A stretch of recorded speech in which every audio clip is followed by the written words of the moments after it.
Hello, wonderful people of the internet. Welcome back to another episode of Simuleos, Kodo, Gibbous, LL, Zor, and anyone who might be lurking in chat. Hey, thanks so much for coming in. We were having a brief discussion before stream started about advertising and Twitch and stuff like that.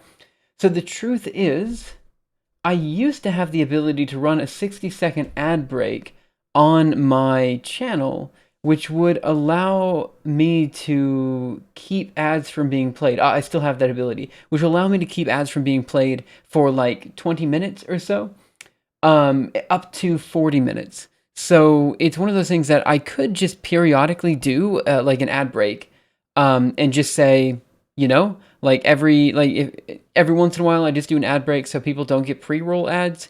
I don't know. It's something that we could do. Fortuitous Lover, hey, how are you? So I don't know, it's an open question as to how we actually deal with ads on Twitch. It's kind of frustrating because on YouTube, you know, like, you don't have to deal with ads. Like, for the most part, the ads are put on by content creators, not by YouTube, the platform. But on Twitch, the ads are put on by Twitch, and they require streamers to have ads, which is completely different than YouTube. So it is a bit frustrating for several reasons, which is why I did kind of float the idea that maybe I could consider going on YouTube. I don't know. Okay, so let's talk about today's stream. Zernal PP, and let's go. Right, so a couple things. One, again, first and foremost, in my mind right now is the class I have to teach, right? Class 18S, that was a 5. Let's try that one again. S191 on computational thinking for MIT. That's number one on my mind right now because, you know, truth be told, I've got Klima, which should be number one on my mind, but this has been taking a lot of my time. The MIT class, oh, that went really poorly, like really, really, really poorly. Probably the worst lecture I've ever given in my life for several reasons. But it's okay. The way I see it is fine, not to, like, it's done. It's done now. No reason to go back and worry about it. So as far as the class is concerned, the next module I need to teach is on ray tracing. Okay? Now, here's the thing. I don't know how to put this in any way that makes sense, except in my own head. I personally feel like a lot of the lectures I've had to teach for the class have been rushed. That is to say, I really have this great idea for what I want to do, but I'm never able to implement it because I always have to like come up with a lecture like a day and a half before or something like that. Ray tracing is literally 2.5 weeks away. And so what I want to do is actually put out a high quality video, like literally just like good animations, you know, nice segues, you know, good editing, all this kind of stuff. Make it as good of a video as I possibly can for ray tracing.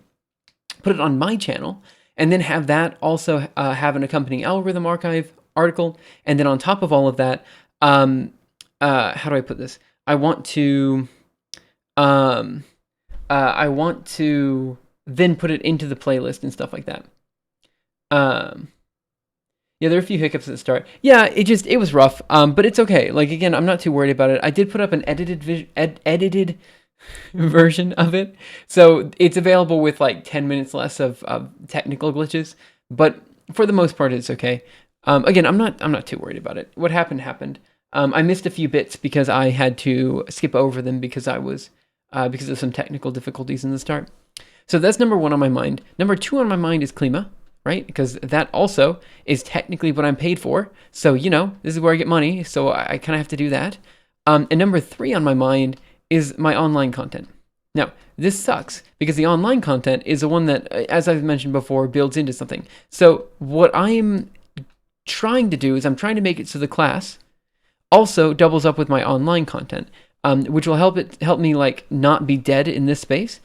And then I'm not really sure what I'm going to do with Klima. I've really got to figure that out. I might do some more Klima streams in the future. It's just with work being how it is, I've been super busy and stuff recently. So let's talk about what's going on with the online content. I really did want to put out a video soon on basically creating a YouTube-like system. And the YouTube-like system would be basically a combination of epidemic protocols, so epidemics,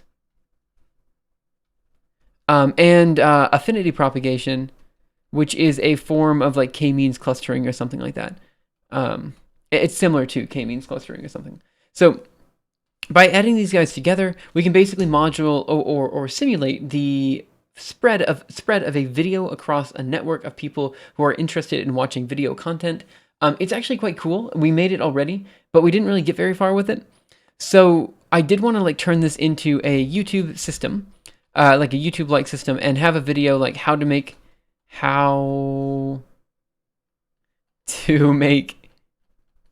a viral video.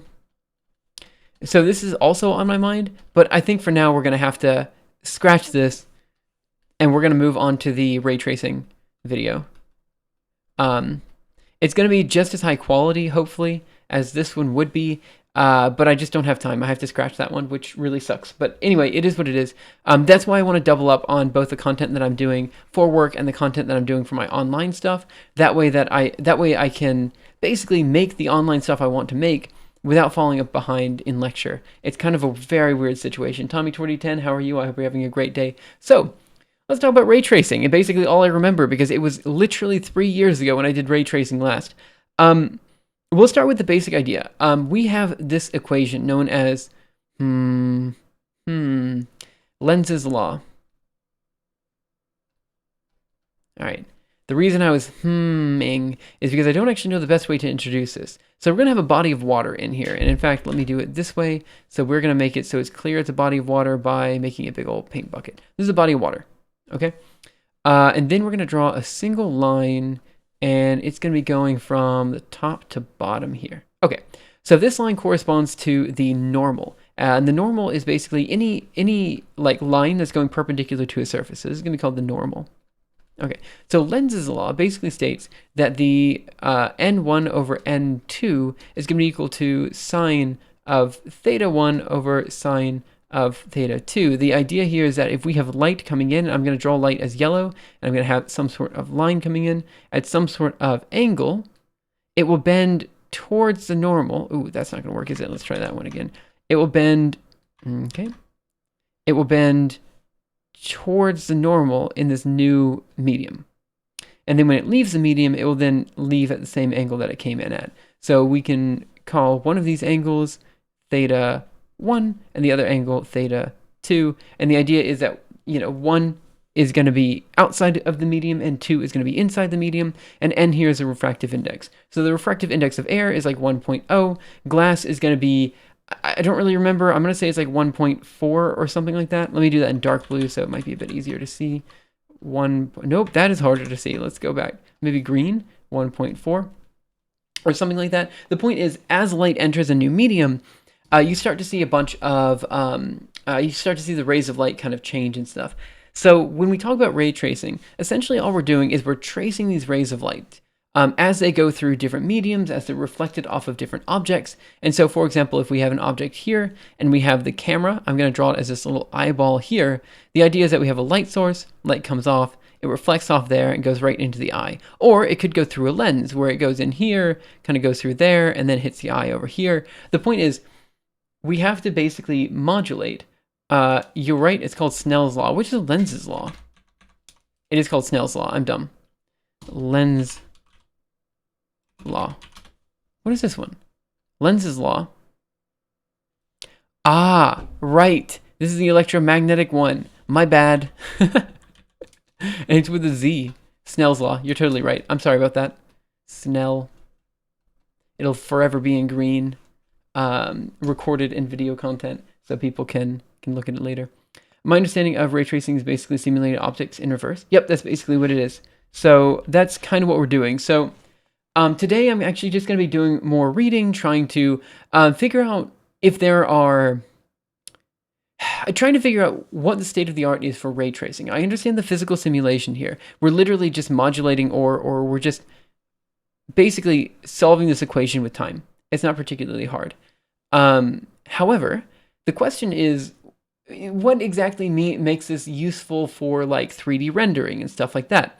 So today, again, is more of a reconnaissance mission, taking a step back, trying to make sure that we do have a definite understanding of what we'll be implementing. And then probably tomorrow we'll do more of the heavy implementation. For the record, we do have a video available of something very similar to what I just showed here, available on youtube.com, user LeosOS. That's not the user I wanted. Let's try another user, LeosOS. And if we go to videos here, it should be on the most popular videos here, and then if we go there, so we have this impossible lenses video there. So I would like to do some high quality animations similar to the animations that we did here. So here, for example, is light coming in and out of a sphere. You see the nice spherical aberration at the end. It's actually really cool, except we want like an infinite number of rays. Well, not infinite, but a larger number of rays, so it's clear what's happening. Yeah, okay. I've already got a plan for the intro to this video. Like, I've got a lot of plans already for this video. I started half the script. Well, not half the script. I started a bit of the script. It's going to be, like, I'm hoping it's going to be the highest quality video I have on my channel, period. Like, I want it to be, like, the best video that I've made to date. I know that sounds like a very weird, like, plan, because I know this is for a lecture. It's an MIT lecture. And usually, I don't know, I feel like lectures don't have high production value. That's just how it is. But I really want to make it so this one does. And I'm really want to try to use YouTube as a useful platform for teaching and use that for the course. So let's go ahead and go into ray tracing, and let's just see what the typical ray tracing ideas are. I mean, like, you know, what we'll actually have to do for the implementation, all this kind of stuff, and essentially like what we want to do for the video. What I was thinking about doing was a 2D ray tracing example. I think you'll see ray casting maybe. So let's do images. Yeah, something like browser based. Yeah, let's go here. So I was thinking something like this visualization here. Fork me on GitHub. How do I play this? Introduction, GitHub repo, Cornell box related work. Oh, maybe it's just, let me see what it is on GitHub. I thought it said it was browser based. The C++ code does not quite live up to the same quality standards. Ah, I see. Okay. How do I run this? Anyway, it doesn't matter. The point is, I was thinking about doing a video or basically showing them how to make something like this. Now, the question is that actually ray tracing, or is it, you know, more ray casting? Is there really a difference between them? I mean, really, like, what you're going to be doing to solve where the rays go? Like, okay, really not going to be too much different. But there is going to be a lot of questions, like, you want to make sure that you use the right terms, essentially. You clicked the wrong link in the article. Oh, thanks for that. Let's see what we have here. There was a play button at the top of the page. Oh, I see. Click and drag. Right. Okay. Yeah, something like this would be cool. Yeah. We could totally do something like this. I think this is doable. Like, definitely doable. Let's make it really high resolution. All right, that was dumb. Let's lower the resolution. Let's use gas discharge. I don't know what that means. Incandescent. Yeah, okay. I think this is doable. Spread, cone. Oh, interesting. Beam. Oh, this is not exactly what I was expecting with beam. Laser is always cool. But this is not what I would expect a laser to do. There must be a mirror on either side. Yeah, there must be a mirror. Okay. No, what? That's not exactly right. Like, why is it that should go straight through? Why is it reflecting on the other side here? I don't understand. I guess it's fine. I mean, it's a cool effect. There's a play button at the top of the page. Yeah, so everyone else saw the play button. I did not see the play button. I'm still not seeing the play button. Is there play? Here? Up here?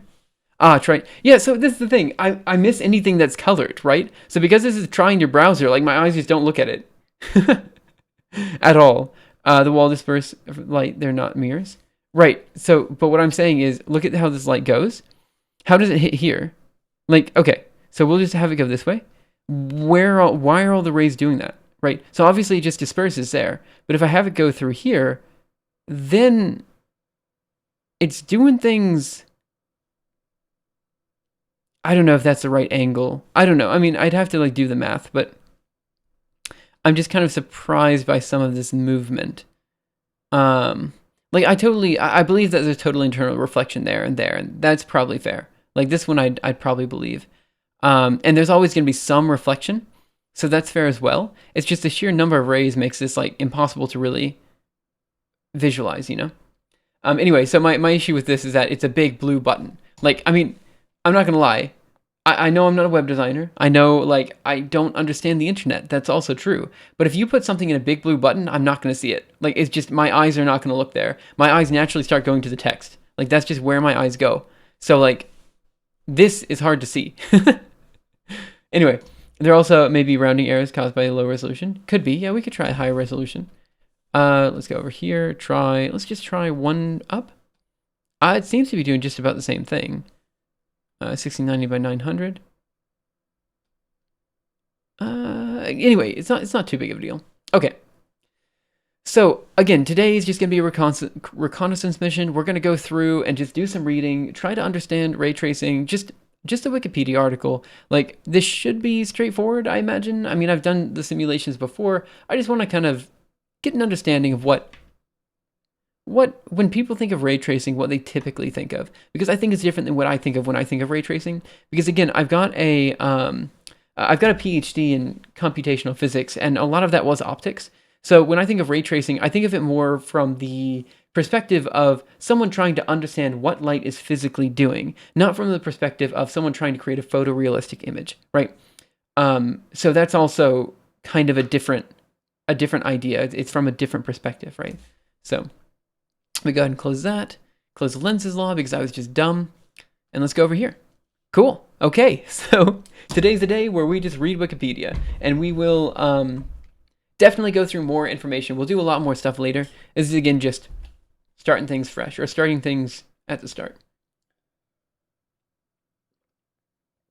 Ginger Train, thank you so much for following. In that example, the objects are not absorbing light, so all the rays are the same brightness, which is why I think it looks weird. Oh, that might be correct. Yeah, because usually if you have a laser going through somewhere, some amount will be reflected and some amount will be transmitted, right? And so that'll be like 50% reflected, 50% transmitted, or something like that. So I think it was actually showing both rays, but it wasn't like allowing the rays to, it didn't show that the ray was dimming at all.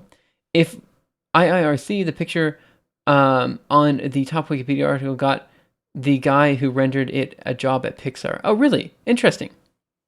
That's really cool. Let me get some water.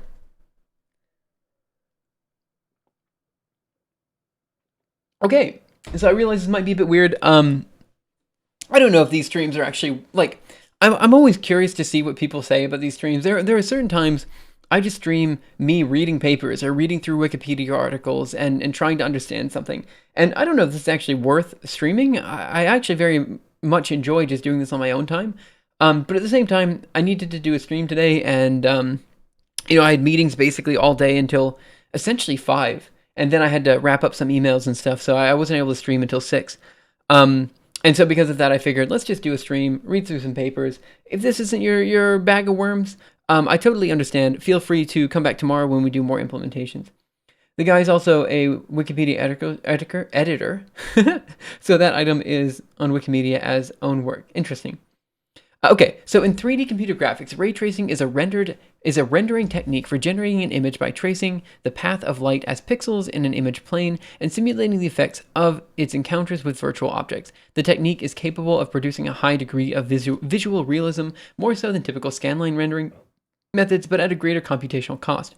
This makes ray tracing best suited for applications where taking a relatively long time to render can be tolerated, such as in still computer-generated images and film and television visual effects, but more poorly suited in real-time applications such as video games, where speed is critical in rendering each frame. Carl Healy is often cited as the father of ray tracing due to his in-depth work in the field of computer graphics. Ray tracing is capable of simulating a variety of optical effects, such as reflection and refraction, scattering and dispersion phenomenon.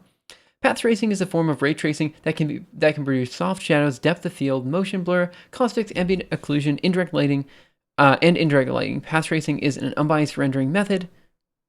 Okay, come on. But a large number of rays must be traced to obtain a high quality reference image without noisy artifacts. Path tracing might be what. So path tracing is a computer graphics Monte Carlo method of rendering images of three-dimensional scenes, such that the global illumination is faithful to reality. Fundamentally, the algorithm is integrating over all the illuminants, arriving at a single point on the surface of the object. Oh, this is interesting. Okay, anyway, let's keep going. Okay, let me catch up on chat. He's rewriting the entire article you're looking at as a user subpage. Oh, okay, interesting. I mean, I guess if you want to send a link, I'm more than happy to look at it. The idea of ray tracing comes from as early as the 16th century, when it was described by Albrecht Dürer. Sorry, I can't pronounce the name. Who is credited for its invention. In 4 books on measurement, he described an apparatus called a Dürer's door, using a thread attached to the end of a stylus that an assistant moves along the contours of the object to draw. The thread passes through the door's frame and then through a hook on the wall. The thread forms a ray, and the hook acts as a center of projection and corresponds to the camera position in ray tracing.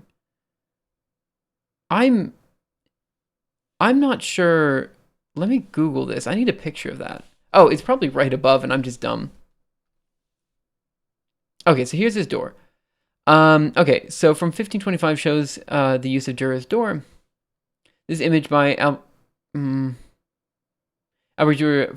Forum 1532, shows a man using grid layout to create an image. The German Renaissance artist is credited with the first describing the technique. Okay, 16th century. I mean, look, if you have an algorithm that has been around since the 16th century, it's probably relatively stable, right? Like, okay, let's see, what do we have here? So I'm going to try to understand this a bit better. So he described an apparatus called a Dürer's door, using a thread attached to the end of a stylus that an assistant moves along the contours of an object to draw. Okay, so here we have basically this guy moving the thread around, and how is he drawing the picture?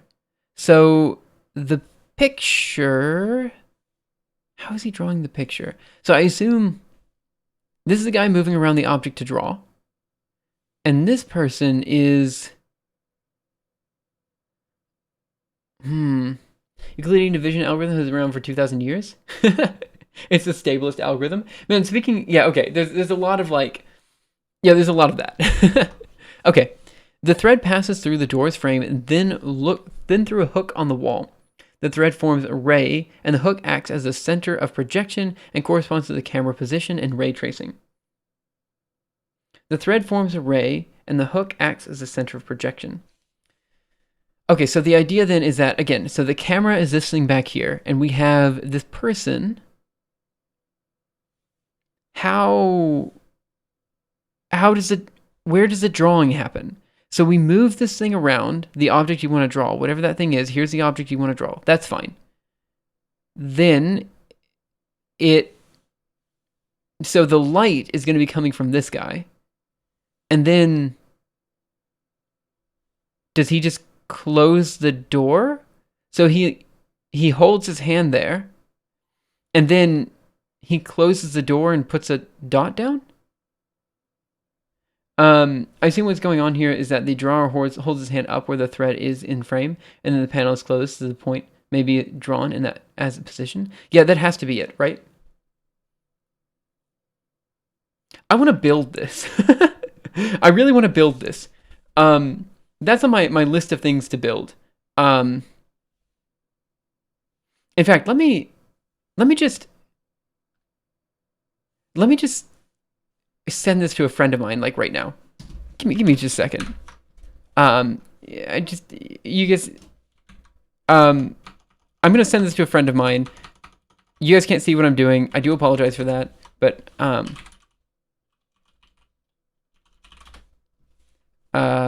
nope. 1 second.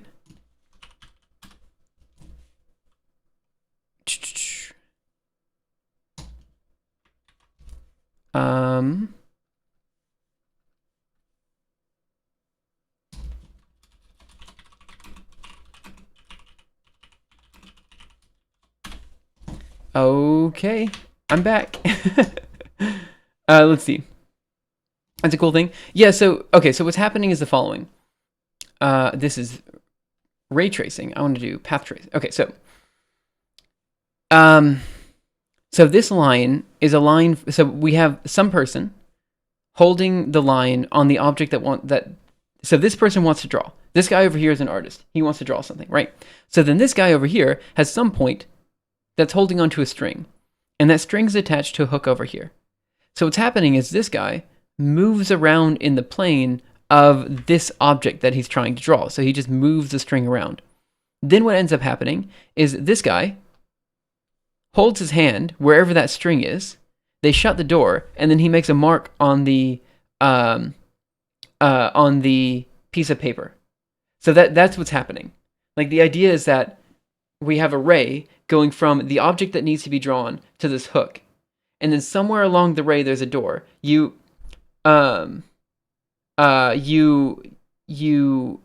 put your hand on that rope, you shut the door, and then you put a dot, and then you open the door again. I think that's what's happening. Okay. Unrelated, I watched some of your older clips and noticed you used to have background music. What happened to it? The reason I don't have background music anymore is because it's actually a relatively new thing for my stream not to have background music, but the reason I don't have it is because I was thinking about using Twitch clips to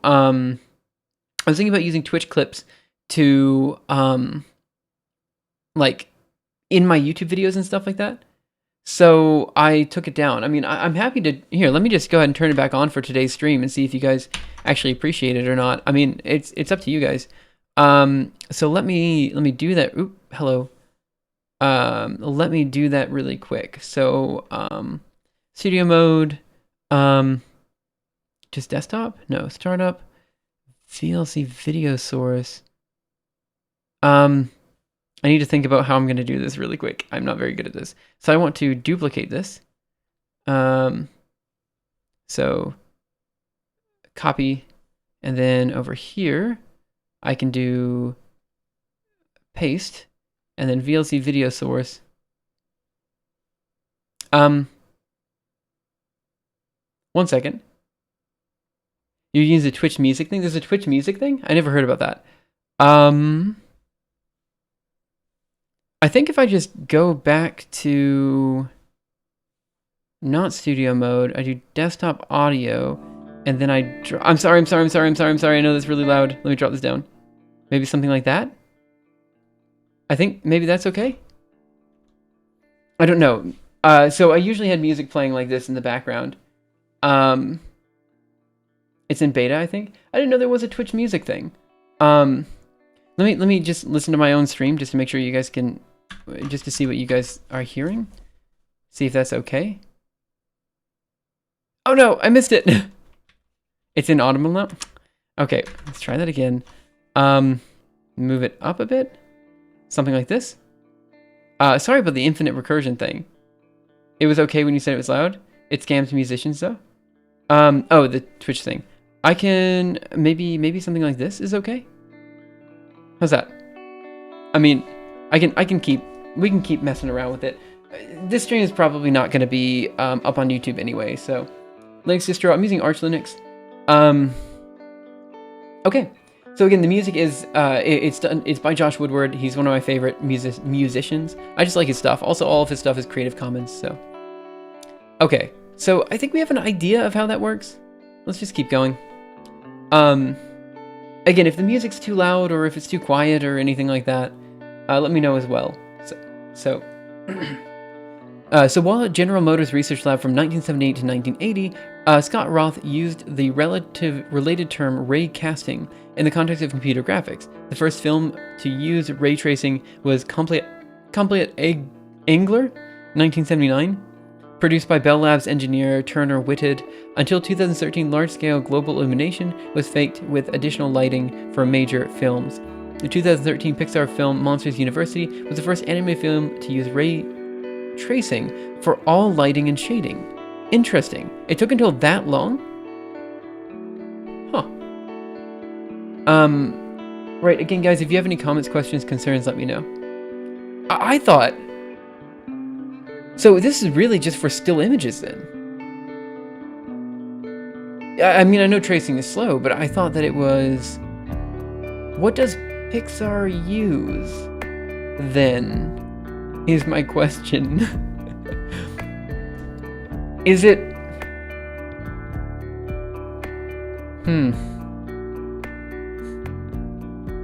I used to do direct voxel rendering.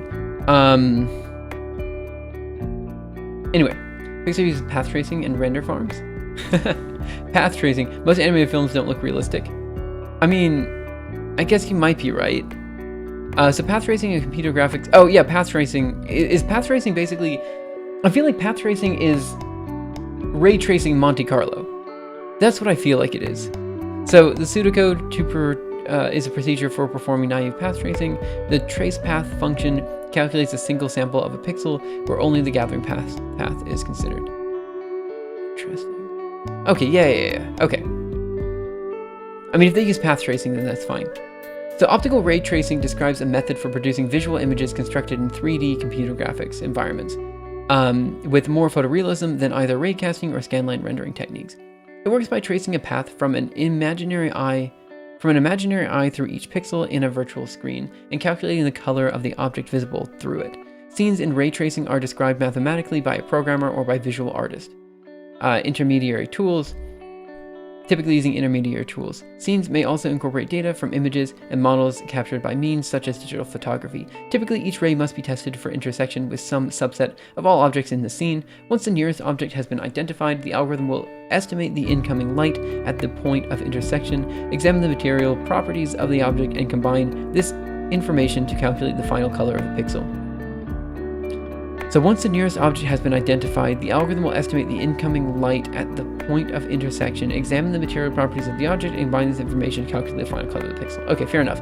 Certain illumination algorithms and reflective or translucent materials may require more rays to be recast into the scene. Right. A path traced from the eye into every pixel. Does that include lighting from sky and background? I think usually what people do is some sort of skybox for that, but I'm not really sure. I think it depends. Because obviously, like, if the ray has to go too far, the ray has to go too far, right? So let's see, what do we have here? So we have the camera, the image, right? And then we have the view ray. So the ray tracing algorithm builds an image by extending rays into a scene and bouncing them off surfaces and towards sources of light to approximate the color values of pixels. So it'll come from the camera, go through here and bounce up there, and then just basically wherever it hits on the image, we know that that's gonna be some pixel. Yeah, that's fine. I think this is overall fair. I mean, I've got questions of how you bin the data and all this kind of stuff, but we'll get to that. Certain illumination algorithms and reflective or translucent materials may require more rays to be recast into the scene. It may at first seem counterintuitive or backwards to send a ray away from the camera rather than into it, as actual light does in reality, but doing so is many orders of magnitude more efficient, since the overwhelming majority of light rays from a given light source do not make it directly into the viewer's eye. A forward simulation could potentially waste tremendous amounts of computation on light paths that are never recorded. Therefore, the shortcut taken in ray tracing is to presuppose that a given ray intersects the view frame after either a maximum number of reflections or a ray traveling a certain distance without intersection. The ray ceases to travel and the pixel's value is updated. Okay, so basically we're saying, look, if the ray goes too far and it doesn't hit an object, or the ray goes too far and it doesn't hit a light source, probably the ray's not going to do anything, so we're just going to color that pixel black. That's basically what we're saying here. And I think that's fine. Okay, so let's take a look at this guy. So it says sphere equation. We have PC dot PC equals r squared. The ray equation is RT is O plus TD. The intersection, we have Snell's law in there, and then area of simulation. So again, here's the eye point, here's the viewing plane, and then the idea is it bounces off of this object and this object, and then it hits the light over there. So I guess the question is, my question is, I think we'll just keep reading. I think this will be solved. I've just got a very basic question because, okay, so what they basically said is if you send light from an object and it hits another object, because we're only interested in basically what lights hit this eye point over here, essentially what's going to happen is the light will hit here and the light will hit here, but there will be a huge number of just light rays being scattered all over the place, right? We only care about the ones that hit our eye point. So I guess what we're saying here is, yeah, okay, we're just saying the opposite here, because the light can go 360 degrees, right? Or whatever, it can go 360 degrees and it emits from a sphere. So it emits outward from a sphere, right? Whereas this guy emits outward from this weird conical shape. And so because of that, you definitely have fewer rays going through here than you do coming off this light source, especially if you have multiple light sources. So that's fair. I accept that argument. What I was originally thinking was that we're running into the same situation where a lot of the rays are not going to be used, right? Because a lot of them don't hit the light source. A lot of them hit this little thing in here. But even so, that's okay, because we have phenomenally fewer going through this conical section than we do coming off this light source. So I think that's okay. Okay, so let's just keep going. I'm going to make this a bit smaller because I'm just having a little bit of trouble reading it at this scale. I'm hoping that's okay for everyone. So here we say on the on input we have calculate rays for the rectangular viewpoint. So on the input we have in calculation we use vector normalization cross product. So we have E, which is in R cubed, I position, T, which is in R cubed, target position. And then we say theta, which is 0 to pi, which is a field of view. For humans, we can see, we can assume roughly pi over 2 rad is equal to 90 degrees. And then we say mk within n is the number of square pixels in the viewport, vertical and horizontal position. Ij, right, and number of actual pixels. And then we have v within r cubed is a vertical vector, which indicates where is up and down. Usually v is 0, 1, 0, not visible in the picture. Okay, so the idea is z is up. That's all it is. Fine. Roll component which determines the viewport rotation around C. You indeed have many rays that never reach the light source, but that's the reason you have to trace many rays per pixel. Yep, that's true. That's true. Okay, let me get some water, and then we'll keep going. So the idea is to find the position of each viewport pixel center P. Which allows us to find the line going from the IE through that pixel and finally get the ray described by point E and vector Rij is equal to Pij minus E. Okay, so that's taking some time to understand. So we have E, which is the I point, and then we have R, which must be the ray, and then Pij is going to be the difference. Okay, fair enough. Is the difference between, so R should be, what was R? R was not defined up there. So here's the point. R is just the difference between E and P. It seems like it. So first we need to find the coordinates of the bottom left viewport pixel P1M and find the next pixel by making a shift along directions parallel to viewport vectors B and Vn multiplied by the size of the pixel. Below we introduce formulas which indicate distance d between the eye and the viewport. However, this value will be reduced during ray normalization. So let's see, pre-calculations. Let's find and normalize t and vectors b and v which are parallel to the viewport. Okay, so this is just a lot of math. I'm going to skip this for now. We're going to move on to the next bit. And ray casting algorithm. Okay, so we're gonna skip that for now. We're gonna keep going. It doesn't look like it can be coded in an afternoon. I think this can be coded in an afternoon. It's relatively easy. It's just a bunch of math. So the issue is I'm introducing this to the 18S191 course at MIT, and because of that, I need to make sure we don't do too much math. I'm not saying, like, they're MIT students, like, math is fine, like, it's not going to be that big of a deal. But what I'm saying is that we want to stray away from doing, like, large matrix multiplications and stuff like that. I got in trouble because I had assumed that students already knew matrix multiplication beforehand, and apparently that can't be assumed even at this level. So that's a little, I don't know, it's a bit weird. So, and what's the difference between ray tracing and path tracing for ray tracing? At each hit, and this is, okay, at each hit you check if you can see a light, compute the color, and recurse if you need for path tracing. At each hit, you randomly sample a ray in the hemisphere given the properties of the object material. Matrix multiplication is taught in high school. See, that's what I thought as well. I really did think that. It's like a first or second year course, but apparently, okay, so I personally learned matrix multiplication sophomore year in high school, right?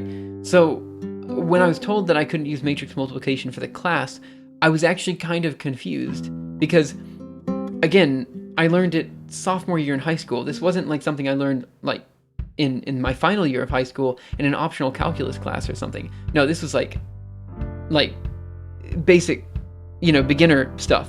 Matrix multiplication is taught at 17 in the UK, whatever that is in the US. If you're saying year 17, like age 17, that's senior year. Well, maybe junior year, depending on how old you are, when you enter school and stuff. But yeah, this is something that I thought was kind of, I don't know, I thought it was weird, but it's fine. At Caltech Linear Algebra is second term freshman math course. Right. I was not taught matrix multiplication in high school in Canada. I learned it for fun on my own at the time. Yeah, so that's the thing, right? I had assumed that because I was coming from Alabama and I was just at some, mid-tier school in Alabama, I genuinely thought that what I had learned was probably going to be on the lower end of what people learn. That's what I thought. So because of that, I had assumed that if I learned something in high school, almost certainly everyone else learned it in high school too. But the truth is, I shouldn't have relied on that, right? I should have actually asked questions. It's hard to know what to ask. It's hard to know how to ask. How do I phrase this question? It's hard to know how to ask questions. I don't know. But yeah, that's the thing. Never assume. But you don't know what you can assume. Like, you say never to assume, but you can genuinely not teach a class without assuming something, right? You have to assume they know algebra. You have to assume they know how to open up a terminal. You have to assume they know how to, do something, right? And so my assumption was that if I can explain it to a Twitch chat, I can probably explain it to undergraduates at MIT. And that was not the case. It was in my high school textbook, but the teacher skipped it because the book had too much content to teach it all. Interesting. The only algebra I learned in high school was Hoyle. My high school was not fantastic. That's fair. Again, I need to not be, I'm being very, I don't know how to put it. I'm being very,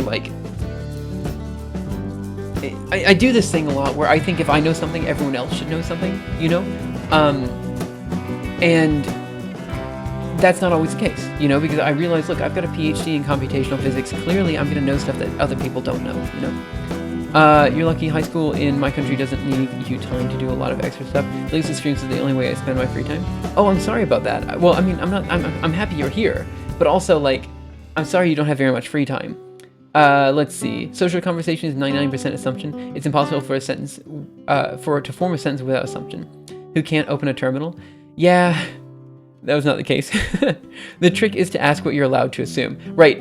I did though, and I didn't get. It was my bad. It's on me. So function handles sims variables, and also solve function makes MATLAB the best calculator around. I don't know. Yeah, I don't know what you're talking about. Is it just me, or is the music too loud? I can turn down the music. Thank you for that. Actually, I have to do it here. Sorry about that. Yep, I can turn it down.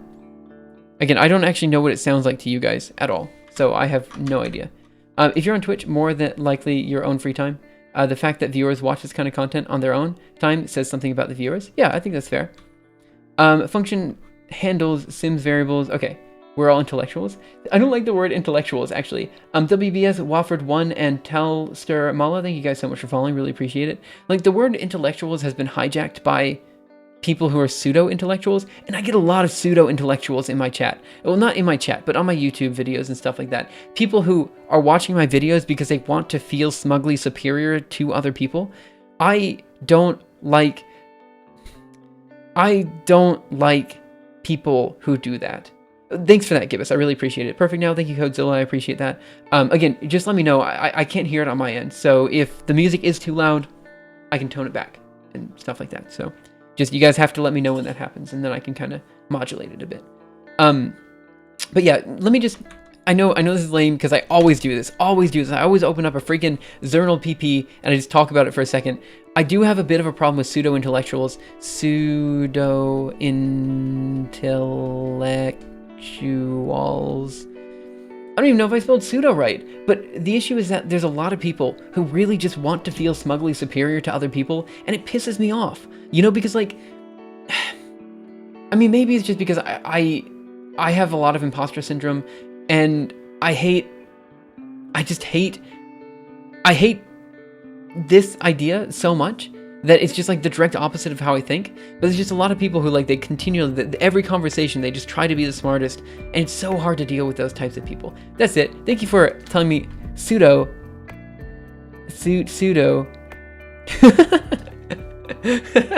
Probably misspelled it. People who are on Mount Stupid are the worst. Yeah, man. I don't even know what people in my own country think. I'm so disconnected. That's probably fair. I'm also disconnected with what people in my country think as well. It's Khan Academy hours. Crap. Here we go again. Yeah, that's pseudo. You spelled pseudo right? Man, that's like the first time. I've been programming so long, when I hear pseudo, I think pseudo. Yeah, I always think that as well. Sounds like a word pseudo-intellectuals would use. In music, we say, always be the dumbest musician in the room. That way you're always learning. Yeah, that's true in every, like, always true. That's always true. You could pronounce pseudo to rhyme with voodoo. Voodoo? Pseudo? You're right. I've never actually considered that. Dunning-Kruger effect. There is some Dunning-Kruger effect.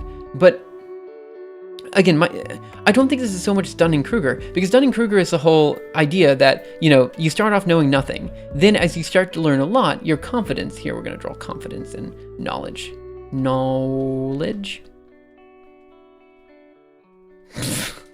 Jeez. Oh my gosh. And then we do confidence. I'm just going to say conf. And here is our graph. I'm sorry about that. So as you start to know very little, your confidence grows a lot. Then it drops down, and then you slowly but surely gain it back again. But I would argue you're never quite at the level when you're at the peak of what's called Mount Stupid. Right? So the point here is that if you start to know a little bit about something, just a little bit about something, you start to feel like you know a lot about something, and you start to feel like you are you're going to be like you know everything about the topic. But then you quickly realize when you encounter someone who's an actual expert that you know nothing. You're actually down here, right? And then you have to move this, you know, slowly but surely gain knowledge over time until eventually you get back to the point where you feel like you know things again, right? So most people in academia are somewhere on this curve, right? They're somewhere growing up here. Sorry that this blue and green are so similar, but they're somewhere on this curve. Let me change that color actually to like orange or something. That did not help in any way, but that's the point. Most people in academia are here. But the issue is, if you're here, you can very quickly knock people off of Mount Stupid. So everyone makes you, like, you can very quickly make people feel dumb, is my point. And I think that pseudo-intellectuals are people that, I don't think they fit on this model, is my problem. I don't think they're at the peak of Mount Stupid. Some people who are pseudo-intellectuals, in my mind, the way I define it, are actually somewhere can sometimes be on this path. It's just they take pride in being smarter than people. I don't know. I think these are two different models. I'm not really sure. You could pronounce it, yeah, because it's super user do. Check out GitHub. I could, but I don't want to. Freddy Krueger, Strungle spelling, must be an engineer. No, I'm actually a physicist, well, / computer scientist / academic, I don't know. I'd wager that less than half of the contradictions are pronounced like the original words. contractions. I have pretty good range of knowledge, but I think I have low self-confidence. I think I'm missing the confidence builder in my brain. That's fair. This graph is basically physics, but there are 10 Mount Stupids. That's fair as well. I think that I'm at the bottom of that trough. I think most people are. Like, it's very easy to get into that trough. Let's see. I see what you mean. Degree is equal to appeal to authority. Ignorance is bliss for them. It can be sobering to read through Wikipedia's list of unsolved problems. There are a variety of things that no one knows despite how simple they seem. Nobody knows why we sleep or what a word technically is. Yeah, it's crazy, isn't it?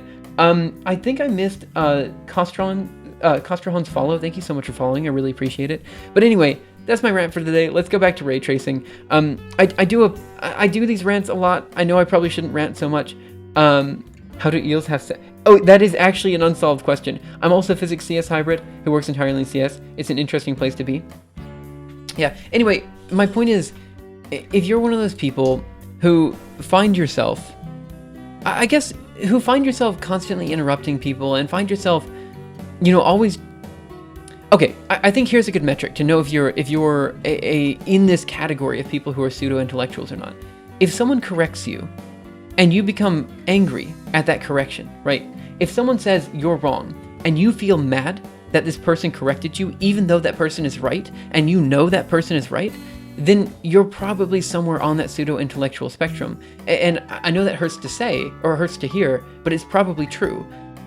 Because the only reason you're getting mad at someone correcting you is because you think that person is intellectually inferior to you. Now, if the person is not right, that's another thing entirely, right? That's entirely different. But what if they correct you smugly and they're wrong?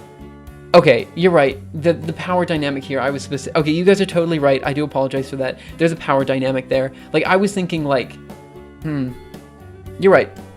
I probably shouldn't have said that. There's definitely a power dynamic there. Like, for example, like, let's just, oh my god, now I have to think about this a bit more. Dagnabbit. Okay, so you're here. This is you. You're just a little stick man. Okay. You talk to other people in different colors. So here's this guy over here.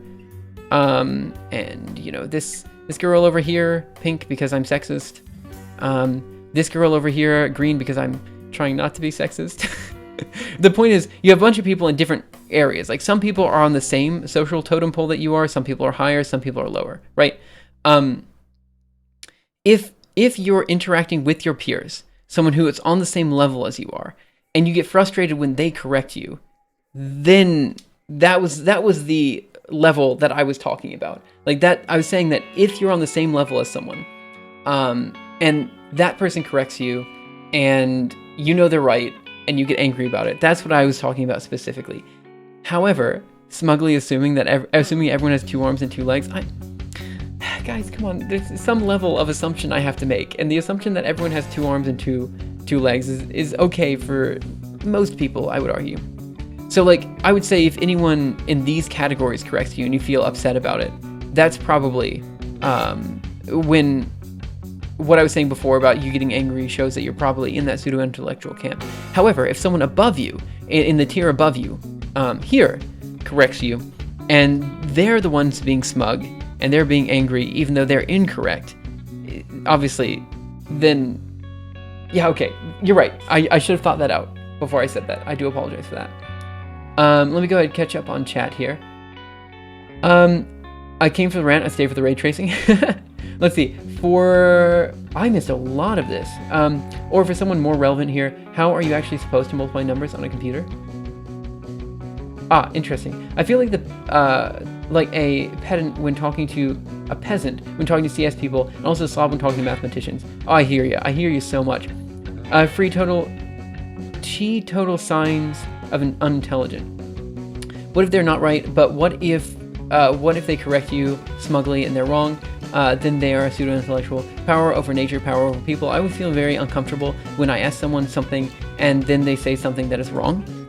Yeah, that happens a lot to me as well. Moral of the story is people can't get along. Hot Pocket. What? Let's see. People are quarks. Assuming everyone has 2 arms and 2 legs, another unsolved problem. How much traffic can you really fit into a wireless network? Just write P for the person. Although that may be too English focused. Yes, but sometimes there's an Einstein in the community that does not yet understand. What was it called? Thinking everybody has more knowledge than me and therefore loses interest in showing off. Probably imposter syndrome? I don't know. It's something like imposter syndrome. But I don't think that's quite right. Because, like, imposter syndrome is when everyone thinks you're smarter than you think you are. So, that's what I mean. So, like, for example, you know, I've got a PhD, and, you know, I do a lot of studying. That's what I do. But the issue is that even though I do a lot of studying and all this kind of stuff, I never really see myself as a smart person in the room, right? I always feel like if I'm describing something to someone, probably they already know that thing, and I'm just being really pedantic. Like, I'm terrified of being the guy who's like, I'm terrified of accidentally, like, mansplaining something to someone, you know? Explaining something to someone that they already know. It's very frustrating, and I get very worried about that. Like, sometimes I'll be talking to people, and I'll be talking about, like, the basics of GPU computing, and I'm like, surely you know this, right? Like, and I get really worried about it, because it's like, this is so basic. Surely everyone knows this. But, you know, I have to recognize, like, I have to sit down and think about it objectively. It's like, hey, maybe they don't know this. Maybe we have to talk about it, you know? So it's one of those things. What was it called? Thinking everybody, it's not a misspelling of peasant. Oh, interesting. A pedant is a person who's pedantic. Okay, thank you. I learned something new. I'm going to stick to simple words, not because I think you don't know hard words, but because they slow you down a lot. Sorry about that. No, I mean, look, I can read. How come a computer science field is not entirely oversaturated at this point? I think there's a couple reasons for that. The first is that there's a huge breadth of different things that people do in computer science. It's just a huge number of things you do in computer science. And computer science is slowly taking over the world. That is to say, everyone needs a good programmer on their team. Extra big chunkus, thank you so much for following, really appreciate it. Get out of your head and ask a question. Fear drives people to make these assumptions. The reason I don't ask a question in lecture is actually kind of the opposite. I'm always terrified of the lecturer not knowing the answer to my question. Because if the lecturer doesn't know the answer to my question, I've thrown them off, and now they are gonna feel like I feel bad for them, you know? So, like, I always ask a question after class, you know, like, when the class is done, then I'll send them an email or ask them privately, because I'm really afraid of, like, hurting their ego in any way, you know? So, I don't know. Judging where to start an explanation is something I'm terrified of too. Yeah. So I always ask stupid questions. Like, hey, do you know about, like, at the start of every conversation, I'm like, hey, do you know about bugs?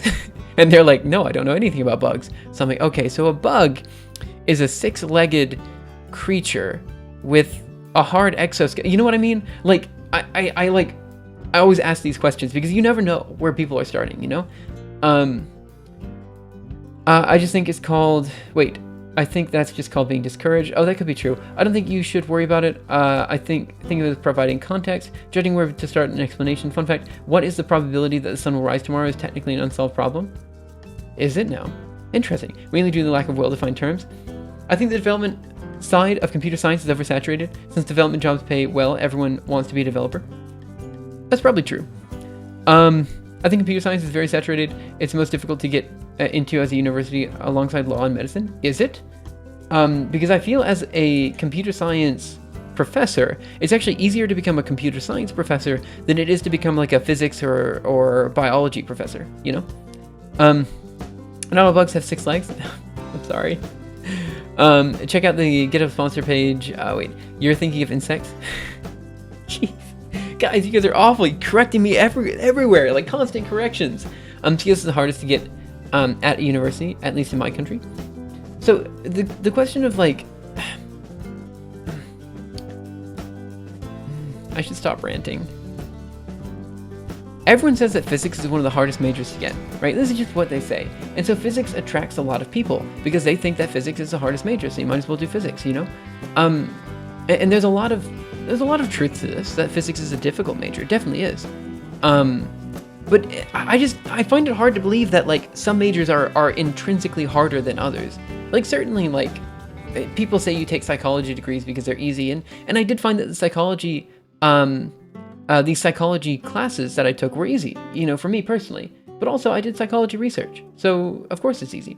You're utterly brilliant, and if you ever get bored, look up holochain.io. What is holochain.io? Let's go over here, go over there, paste that down. Holochain.io. I probably shouldn't just look up a random website. Actually, let me just, I mean, no offense, like, you've been chatting, I know you're, but also, like, I need to be, it's saying I have an error loading that page for some reason. I'm not sure exactly why. No, that is, I'll second that. I think computer science world is saturated with juniors, not computer scientists as a whole. In fact, we need more CS people. I'll agree with that as well. As a job to correct you, we're Twitch chat. Thanks, appreciate that. It's very different, difficult hierarchy at Caltech. CS is considered easiest, physics is average, and the hardest is electrical and chemical engineering. Interesting. It's safe cryptocurrency stuff. A bug's definition is a small insect, so it must inherit an insect definition. Oh crap! What's the definition of a bug? Is a bug. Okay. Oh, it's .org. Okay. A bug is a small insect. There you go. 6 legs. Ha! I was right for once. Like, only once. Opening links on strings. Yeah, okay, that's fair. There's a lot you just need to know. To be honest, I'm a physics minor for a year now and don't find it that hard to get an A in my courses. A nice promo. Let's see. Note to self, large insects aren't bugs. Interesting. Imagine studying 6 hours a day for medicine. For years? Look at etymology definition underneath. An insect of large order distinguished by having mouth parts that are modified for piercing and sucking. What does that mean? Physics is hard because we didn't choose the nice equations that make things simpler down the road. The relationship between things in physics are just are. I mean, don't get me wrong. I did physics. Like, I did physics undergrad. I did physics grad school. And now I'm doing more or less a computer science postdoc. More computational science postdoc. I don't know if that's true. Physics is hard because we didn't choose the nice equations. Could you provide what you mean in a more, like, yeah, just give me an example. I probably agree. For some reason, it's not clicking right now. Okay, so let's get back to talking about ray tracing because we are significantly far behind. Yeah, so let's just go through this and just try to understand it. Again, we'll be writing some code probably tomorrow or something like that. And then I'll catch up on chat in just a second, guys. I'm just going to read through this next paragraph and then kind of work our way through it. So in nature, a light source emits a ray of light which travels eventually to a surface that interrupts its progress. One can think of this ray as a stream of photons traveling along the same path. In a perfect vacuum, this ray will be a straight line, ignoring relativistic effects. Any combination of 4 things might happen with this ray: absorption, reflection, refraction, and fluorescence. A surface may absorb part of the light ray, resulting in a loss of intensity of the reflected and/or refracted light. It might also reflect all or part of the ray in one or more directions. If the surface has any transparent or translucent properties, it refracts a portion of the light beam itself into a different direction while absorbing some or all of the spectrum. Less commonly, a surface may absorb some portion of the light and fluorescently re-emit the light at a longer wavelength color in a random direction, though it is rare enough that it can be discounted from most rendering applications. Between absorption, reflection, refraction, and fluorescence, all the incoming light must be accounted for and no more. A surface cannot, for instance, reflect 66% of an incoming light ray, refract 50%, since that would add up to 116%. From here, the reflected and/or refracted rays may strike other surfaces where their absorptive, refractive, reflective, and fluorescent properties again affect the progress of incoming rays. Some of these rays travel in such a way that they hit our eye, causing us to see the scene, and so contribute to the final rendered image. Can I just say how this Wikipedia article is phenomenally easier to read than most of the other Wikipedia articles we've come across on stream? Like, it's just this. I feel like Wikipedia has like a difficulty curve. Like some like pages are incredibly difficult to read, and this one is just like, there you go, simple as day, like night is day. Let me catch up on chat. What do you mean? Physics is often derided for priority simplicity over accuracy. Approximations everywhere. Goes to do a lecture on ray tracing, and all he can think about is insects having 6 legs. Yeah, we'll get to the lecture part. There's a lot left. I mean that God chose the rules of physics but programs can choose whatever kind of structures that will make the writing their program the easiest. Oh, actually, this is actually a good topic to talk about ray tracing with, right? So ray tracing isn't about creating the most physical application so much as it is about, okay, so ray tracing actually does a pretty good physical application. But what I mean is a lot of computer graphics literature is specifically about making images that look correct, but might not actually be correct. At my previous university, there was an instance where we had a computer scientist or a computer graphics person come in and start talking about their computer graphics stuff, what they do, like how they do the simulations and stuff. And they were asked the question, if you were to use your model or whatever the model happens to be to simulate, the universe, how far off would your simulation be from the actual effects, actual physical effects? And it's a very good point, right? Like when you do computer graphics, you're trying to create the illusion that you're doing the correct physics, even if you're not actually doing it, right? So you take approximations and stuff like that. In a lot of cases, not all cases, in a lot of cases, right? There's the art to making sure, there's an art to making sure that your simulations are physical enough that people don't notice the difference, right? That's, I guess my point. Popular topics are usually well written. I was just thinking that, is this Wikipedia? It feels too nice to read. If you want some references outside of Wikipedia, Ray Tracing in One Weekend by Peter Shirley and Physically Based Rendering from Theory to Implementation, also known as PBRT by Matt Farr. Yeah. Let me Google these right now, actually. Thank you. And then Physically Based Rendering. I think I was already sent this link, but it's good to have it down anyway. And then also, I think that's from Theory to Implementation. This guy. And then we also have Ray Tracing in One Weekend, that guy. Perfect. Let me see, what does this guy actually go through? So PPM format, fair enough. Yep. Oh, I like how they're using C++ as well. Oh man, this is something we should probably go through. This is quite good, I appreciate that. I do believe in the simulation hypothesis. What is the simulation hypothesis, actually? Is that the hypothesis that we're in a simulation? Close enough approximation to reality? I keep pronouncing Python's DQ as dequeur. It's pronounced dec. Oh, I see. I didn't know that. It's pronounced dec? Is DQ always pronounced dec? Have I just been mispronouncing that word my entire life? Like, I was born, and since I was born, I've always pronounced DQ as DQ. Like, first word. Oh my gosh. No way.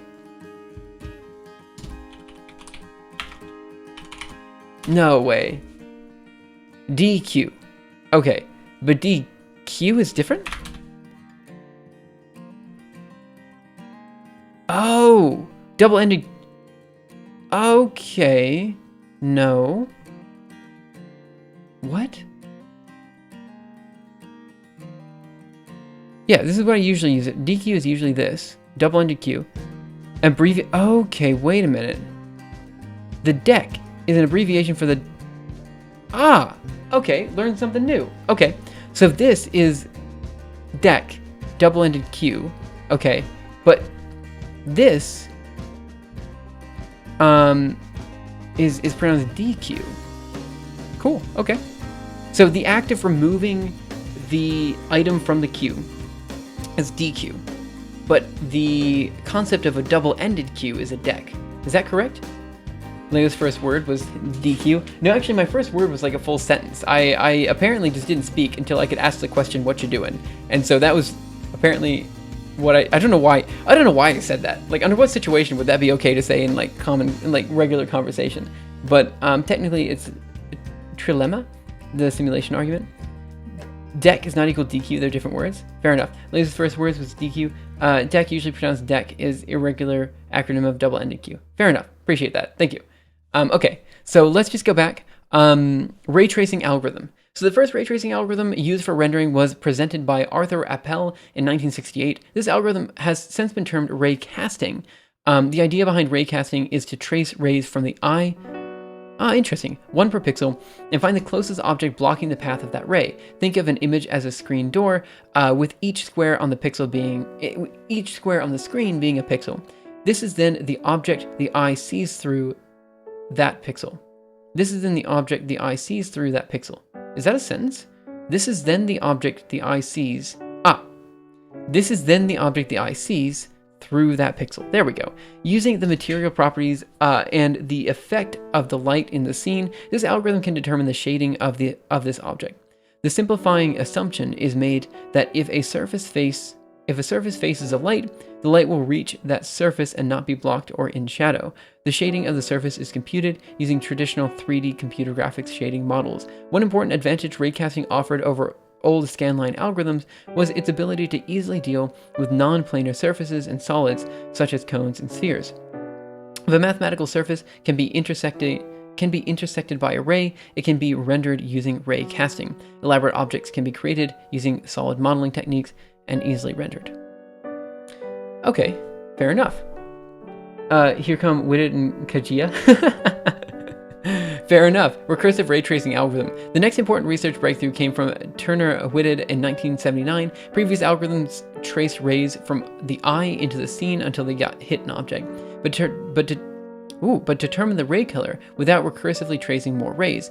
Whitted continued the process. When a ray hits a surface, it can generate up to 3 new types of rays: reflection, refraction, and shadow.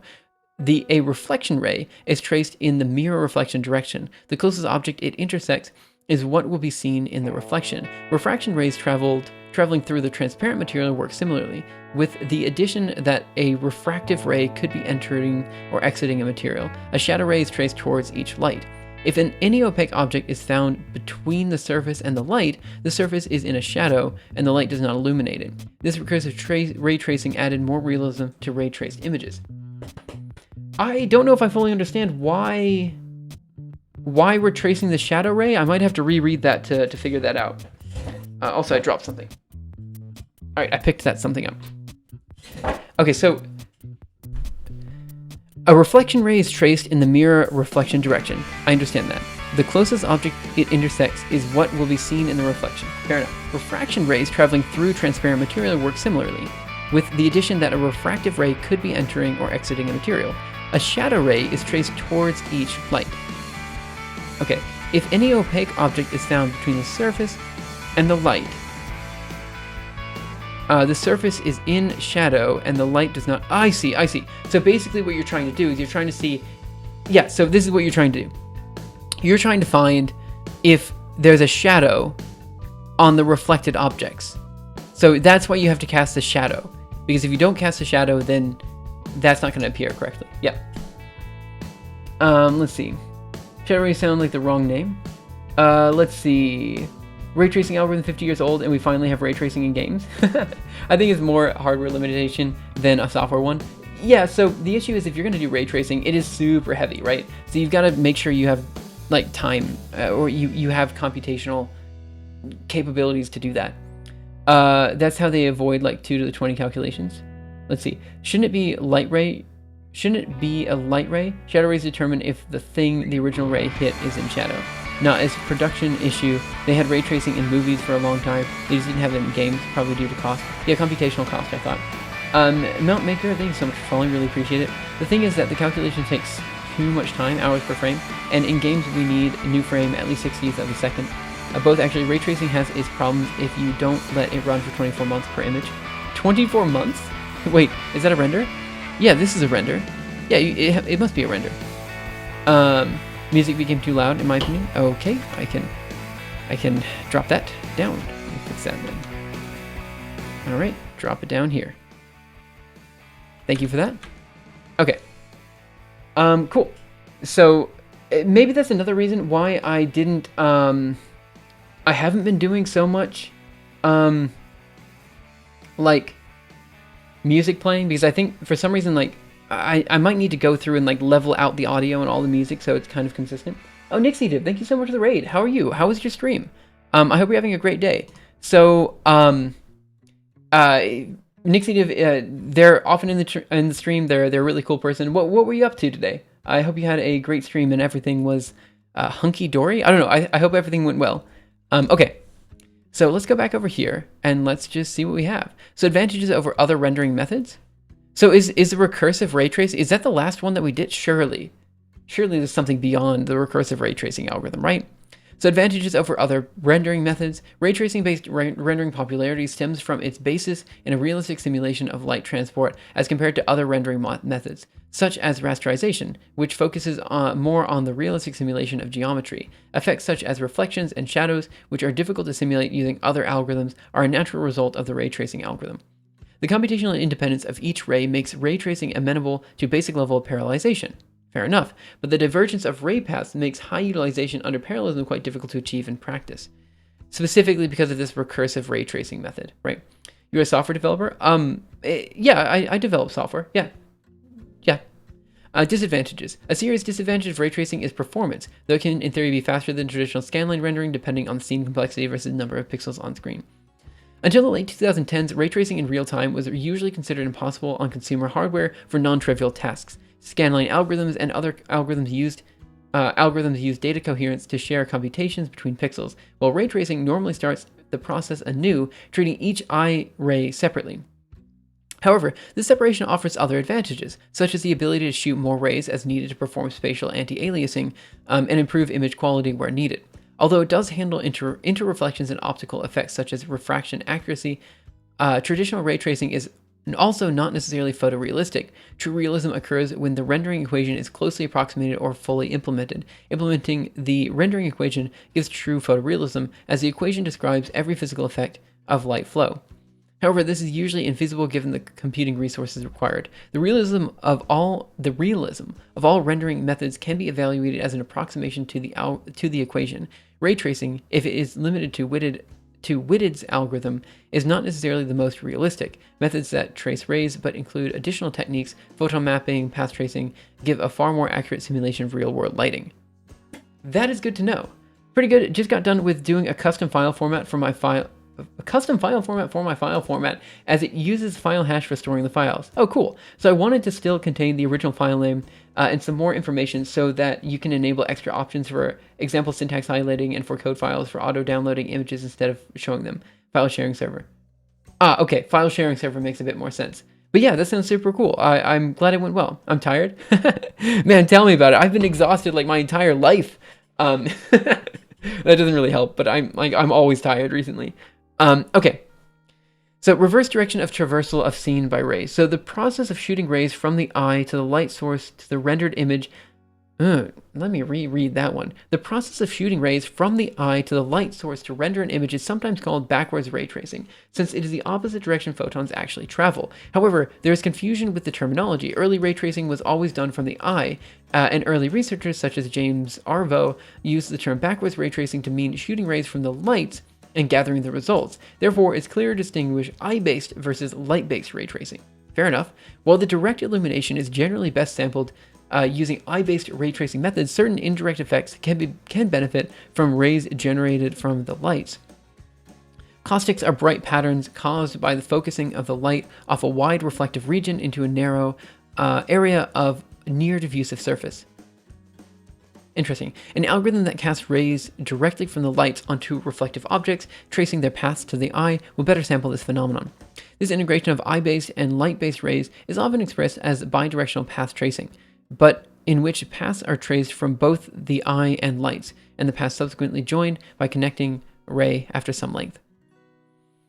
Right, so they're basically saying, I think, that diffuse lighting is... Caustics are bright patterns caused by focusing... Caustics is an envelope of light, rays reflected or refracted by a curved surface. Okay, right. Okay, I understand now. Cool. So photon mapping is another method that uses both light-based and eye-based ray tracing. In an initial pass, energetic photons are traced along rays from the light source so as to compute an estimate of radiant flux as a function of three-dimensional space. In a subsequent pass, rays are traced from the eye into the scene to determine the visible surfaces, and the photon map is used to estimate the illumination at the visible surface points. The advantage of photon mapping versus bidirectional path tracing is the ability to achieve significant reuse of photons, reducing computation at the cost of statistical bias. Google search for water caustics if you want to get an idea. Yeah, thanks.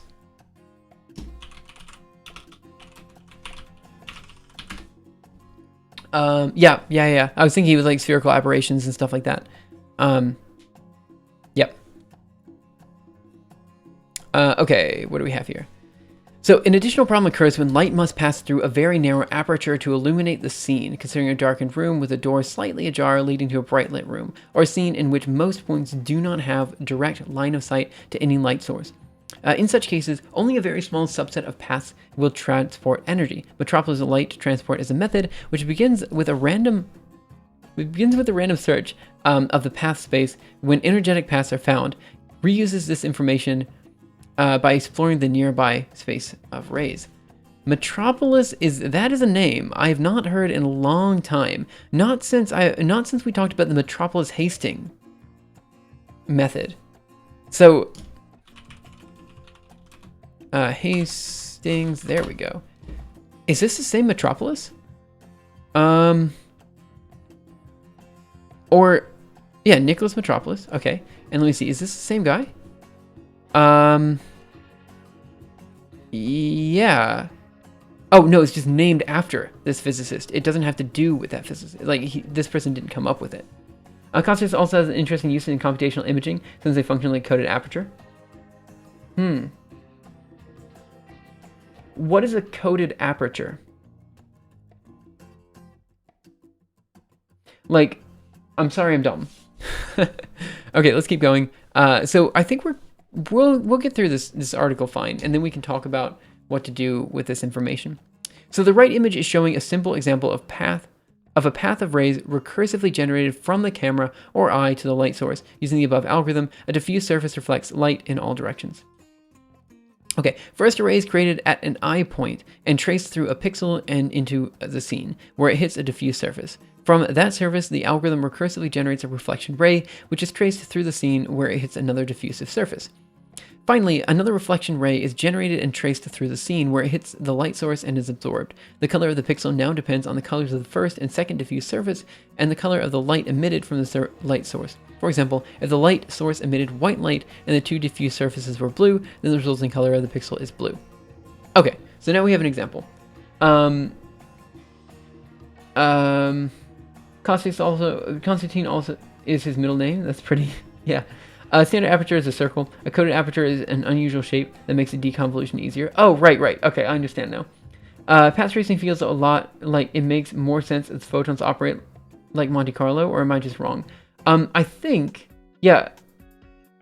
that's correct from my understanding as well, but I could also be wrong. So you can deblur photos taken with a coded aperture more easily. Yeah, interesting. Thanks for that. Okay, so now we have to go through the math.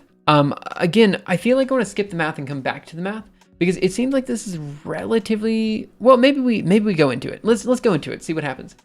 As a demonstration of the principles involved in ray tracing, consider how one would find the intersection between a ray and a sphere. This is merely math behind a line-sphere intersection and the subsequent determination of the color of the pixel being calculated. There is, of course, far more to the general process of ray tracing, but this demonstrates an example of the algorithms used. In vector notation, the equation of the sphere with center C and radius r is the following. Fair enough. Line-sphere intersection. Fair enough. The question, is this itself an algorithm, or is this just a mathematical background piece of information? Fun fact, pi equals 4 in taxicab geometry. If circle can be considered a meaningful idea there. Yeah, in that case, it's just a square, isn't it? Okay. Also, let me get some water. I'm getting kind of thirsty.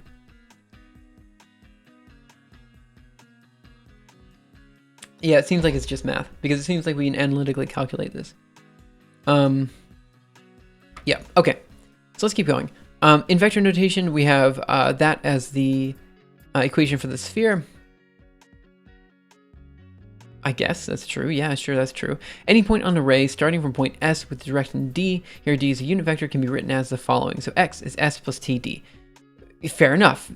So this is going to be S is the starting point plus time times D. So D must be... interesting. D must be a velocity term then, shouldn't it be? Where T is the distance between X and S. Oh, distance. Okay, yeah, because we're not dealing with velocity. We're dealing with spatial discretization, not time discretization. Okay, fair enough. In our problem, we know that C, R, and S, the position of a light source, and D, and we need to find T. Okay, so this is just algebra at this point. Knowing that the unit vector allows us to allows us one minor simplification. This quadratic equation has solutions. Okay, the two values of t found by solving this equation are the two ones such that s plus td are the points where the rays intersect the sphere.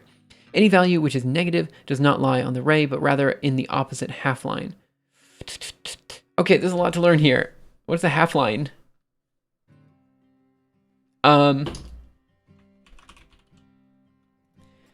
Okay, so given any point A on it, given a line with any point A on it, we may consider A as decomposing this line into two parts. Each such part is called a ray, and the point A is called its initial point. It's also known as half line, one-dimensional half space. Half line goes out from a specific point and angle. Oh, okay, so it's literally just a line in one direction. That's all it is. You can optimize it slightly, but it's mostly still math. Fair enough. Thanks, Trash Talk. Appreciate that. And also Elixir. Okay. If the quantity under the square root of the discriminant is negative, then the ray does not intersect the sphere. Fair enough. Let us suppose now that there is at least a positive solution, and let t be the minimal one. In addition, let us suppose that the sphere is the nearest object in our scene intersecting our ray. That is made of a reflective material. We need to find in which direction the light ray is reflected. The laws of reflection state that the angle of reflection is equal to and opposite to the angle of incidence between the incident ray and the normal to the sphere. The normal to the sphere is simply the following. Fair enough. Where y is s plus td and the intersection point found before. The reflection direction can be found by reflection of d. So thus our reflected ray has the equation, blah, blah, blah. Now we only need to compute the intersection of the latter ray with our field of view to get the pixel which our reflected light ray will hit. Lastly, this pixel is set to an appropriate color, taking into account the color of the original light source and the one of the sphere are combined by reflection. I need to take a break. I'm not able to read right now, so let me just calm down for a second. Maybe just me, but I find it kind of annoying that these math formulas all have nondescript one-letter variable names. So I'm gonna be honest, like, there's a bit of a, like, for me when it comes to like variable naming and stuff like that, I am fine with it in math because I see it all the time in mathematics. But it bugs me when people write code like that, which is one of the things I actually don't like about Julia so much. Yeah, you can write code that looks a lot like the math. But the thing is, in 90% of cases, you don't want to write code that looks like math, right? So that's one of the reasons I don't really like the fact that we use so much Unicode in Julia, because it's nice that you can do it, but also I really do feel like by giving people the option to do it that way, you're also limiting, like you're encouraging them to write code that's harder to read. This is my opinion. I'm used to seeing vectors underlined as you cannot write in bold. You can't write in bold. Man, I used to write in bold all the time. I apologize as a math student. Yeah, read shader code. It's one-letter variables for most part. Yeah, so it depends on how you write the code, right? And by shader code, I assume you mean stuff like used for GPUs and stuff like that, like OpenGL and stuff. In which case, makes Julia code look like MATLAB? There is actually quite a few places where Julia code looks like MATLAB, and it's bothersome. Single letter variable naming is favorable for me as long as they use sensible letters. The issue is, okay, so the issue is the following, right? Like the variable name t, right? T could stand for time. If you're very used to computational physics, probably you'll have dt and t as two separate variables. That's fine. Capital T could mean a bunch of different things though. So like, okay, let's talk about this. So the issue with me is that physics notation is inconsistent. So lowercase t, which I'm going to say is this, is probably always going to be time.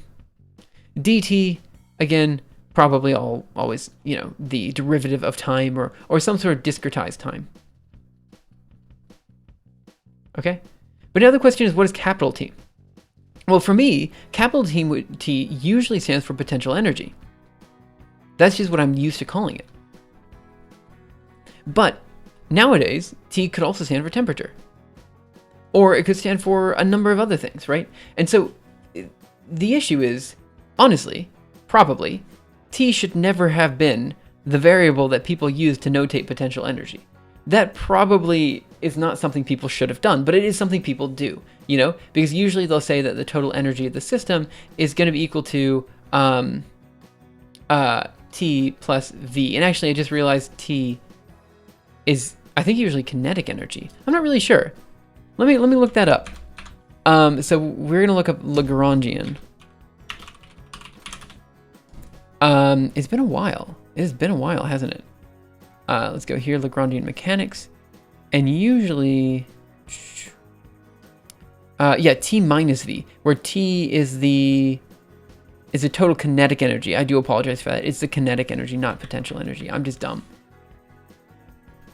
But this is the point, right? So my issue with the single character variable names is that even so, T is a bad name for kinetic energy, right? Actually, theta is also used for temperature. Oh, right, theta is also used for that. But then theta could also mean angle, right? Is it temp? Is it angle? I don't know, right? Kinetic energy? Probably, right? So my issue is that my issue isn't so much, I don't mind people using single character variable names. Like if you're writing code that's specifically for quantum, right? You're probably going to have T and DT defined. You're probably going to have T defined here. Like there's going to be some variables, like probably E is always going to be energy. These are all fine. It's just sometimes theta, is theta an angle or is theta a temperature, you know? Like things like this pop up. And it's kind of confusing. You don't really know. So that's kind of the thing. Meanwhile, if you just typed out kinetic energy, Euler used pi like we use theta. Oh yeah, that's true as well, right? People should write code, write math as LaTeX code. Some people do, actually. It's not uncommon. I don't know. It's weird. Like, again, naming conventions are always hard to figure out. So it's not, I don't know. I guess complex formulas are easier to grasp when names are shorter. That's probably true. But there's also a reason why when you write out the Schrodinger equation, d psi by dt is going to be equal to nabla p plus v naught plus whatever. We'll do g psi squared. Like here's just a random equation. Actually, it's not nabla. What is it? It's going to be, this is what it is. I'm just dumb. Anyway, that is, we'll say p. Because it's actually nabla squared, but it's p. So in this case, we've got a bunch of things going on, right? So p is your kinetic term. It's going to be equal to nabla squared h bar over 2m. There's like an IH bar out here. I'm bad. I can't remember. But the point is, like, why is P kinetic energy? Why is V potential energy? Right. So the thing is, like, it's just recursive, right? Like, it's just hard to know because you have to keep going deeper and deeper into the equation to know what's actually true. Just name your variable kinetic energy then. I agree. That's what I do. But the issue is I have to read other people's code, you know? It's hard to write multiplication of 2 words. Yeah, fair. I agree. It's just, the point here wasn't that single letter variable names are bad in math. The point here is that when I find them in code, it does bother me a bit. Exactly, I don't know what any of those letters are. So P here is kinetic energy. G is an interaction term. So the point is, like, every time I introduce the Schrodinger equation, I have to introduce psi, I have to introduce T, P, V, G. I introduce H bar sometimes. I have to keep introducing these terms. And people in the know will know what these terms are. But again, if you're coming from out of field, you won't. You know, even if you're a physicist, you might not. So there's a lot of stuff like that you have to kind of consider, which is why full variable names are important to me when writing code. But again, I don't care that much, you know. Seems like we have a Lagrange. We have Lagrange to blame for this, and it came from French. Could have come from French. You're probably right about that. Okay, let me get some water. Encapsulation makes smaller functions. That's also another true thing, right? Like, a lot of times people who write physics code will write, 600 line long functions. At that point, it's hard to debug, you know? Let me get some more water.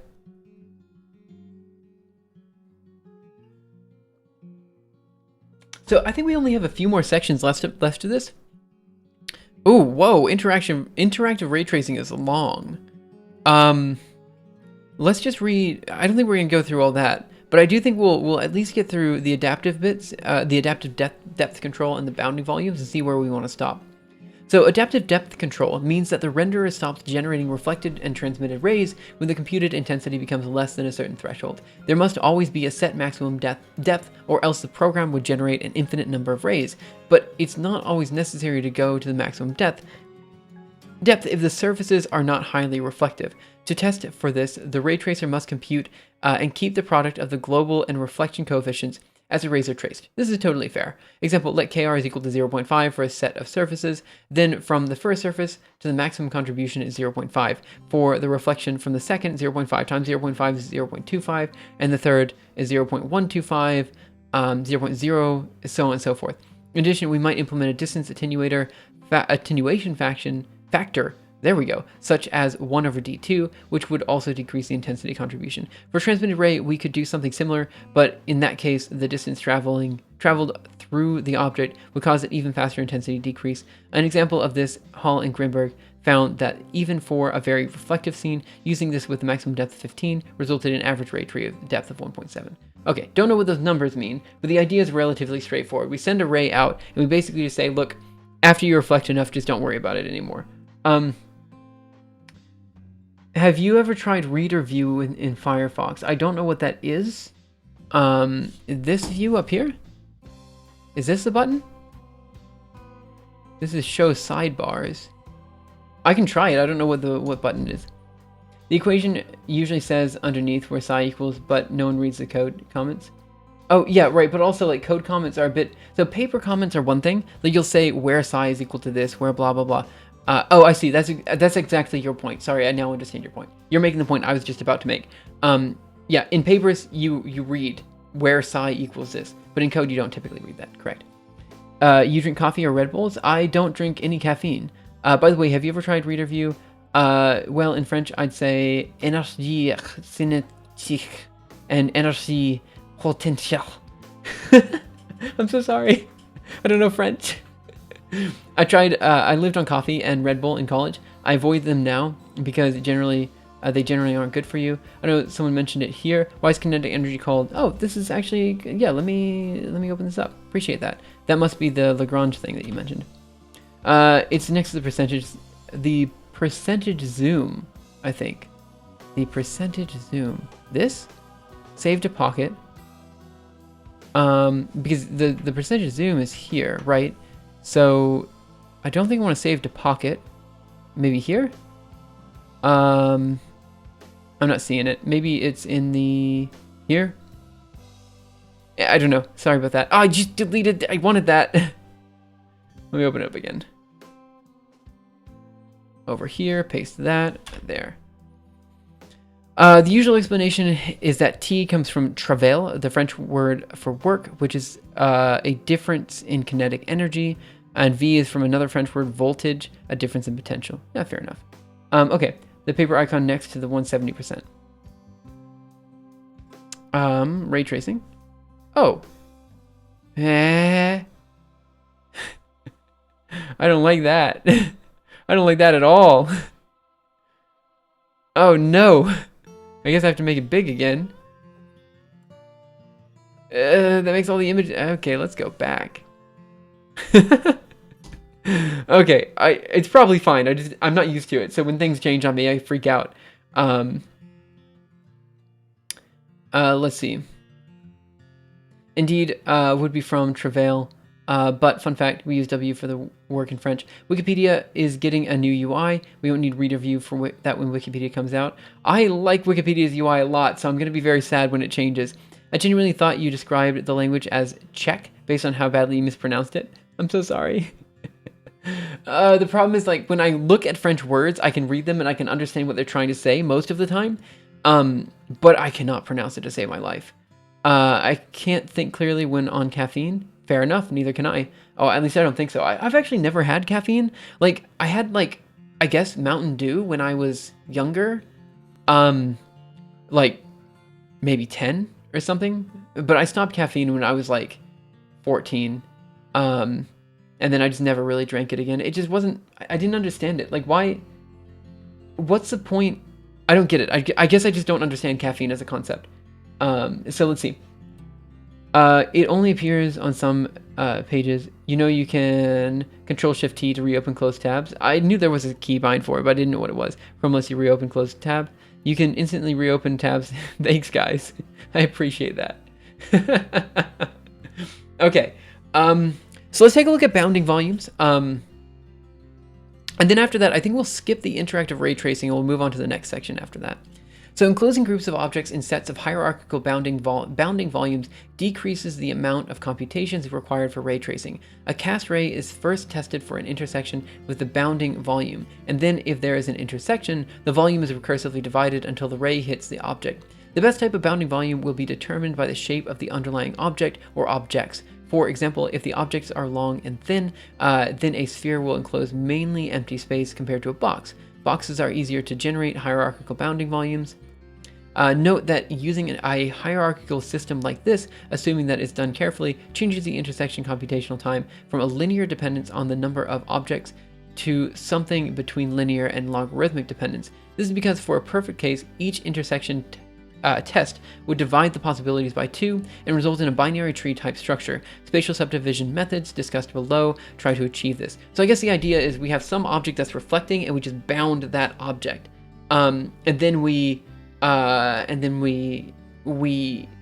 kind of do all the computation within that bounding object, I think.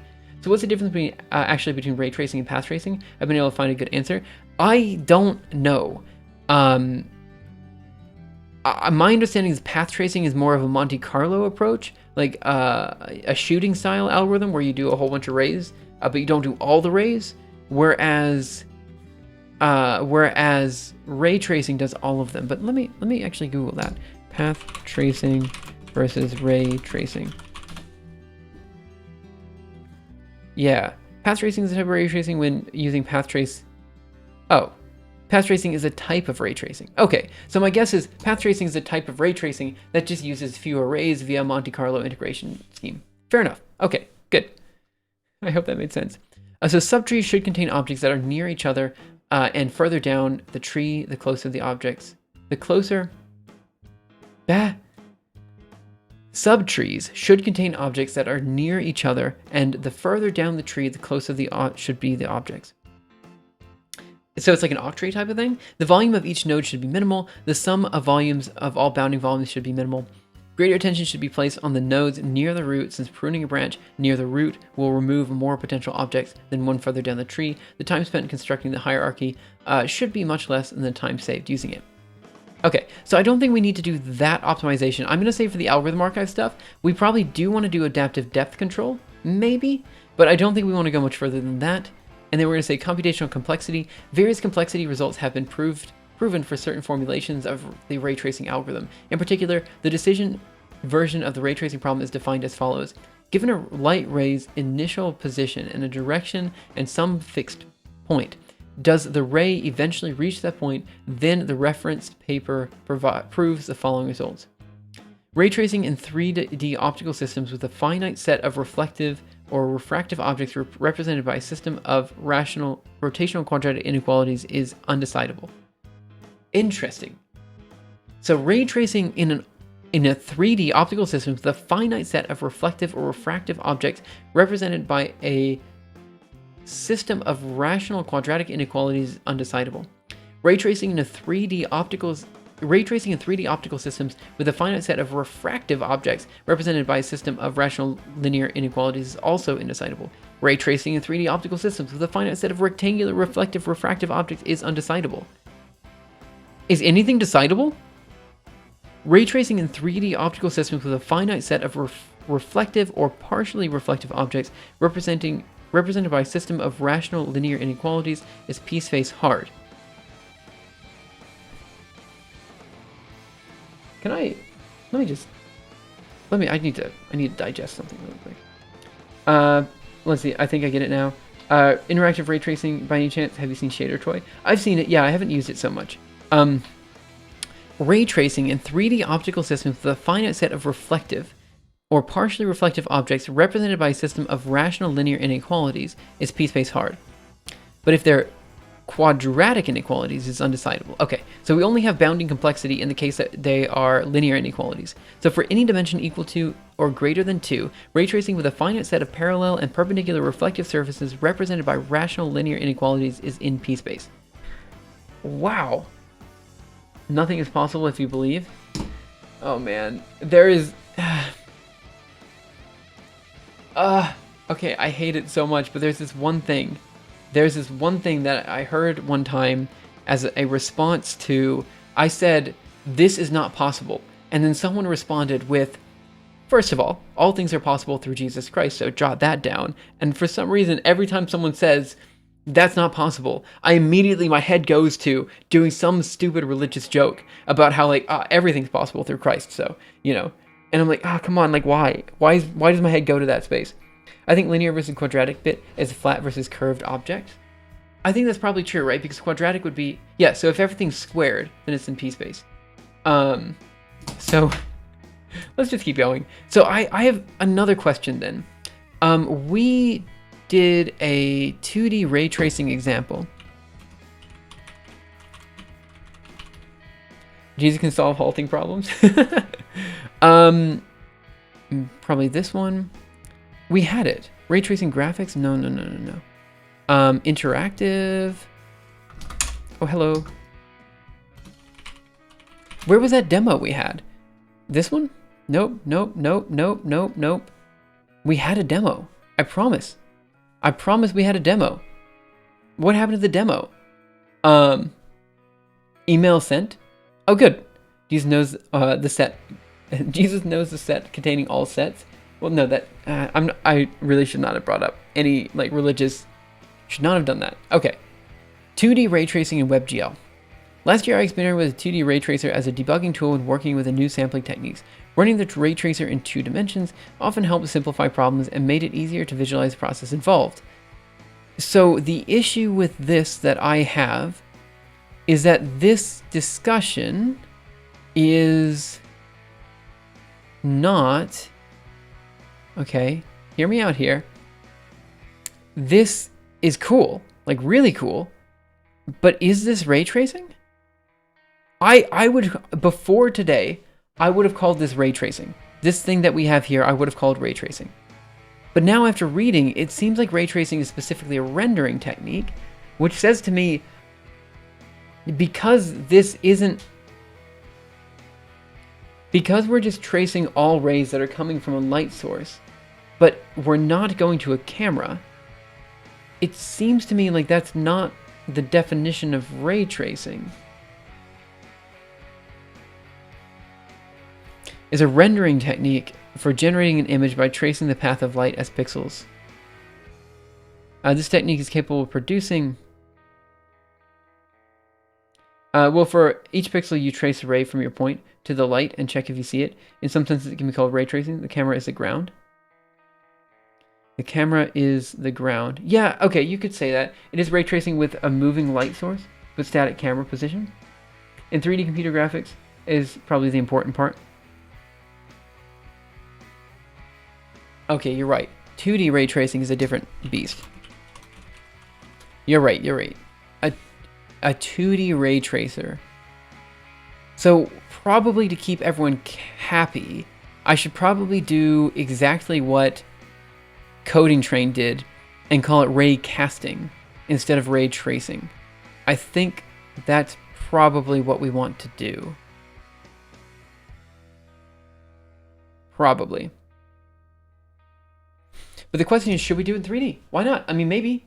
What? Let's see. In 3D computer graphics is probably the important part. For each pixel, you trace a ray. The camera is the ground. Yeah, let's see. What's this link? One second. Yeah, that's... Thank you for that link. I was looking for that link. I appreciate that. Let me bring it up over here.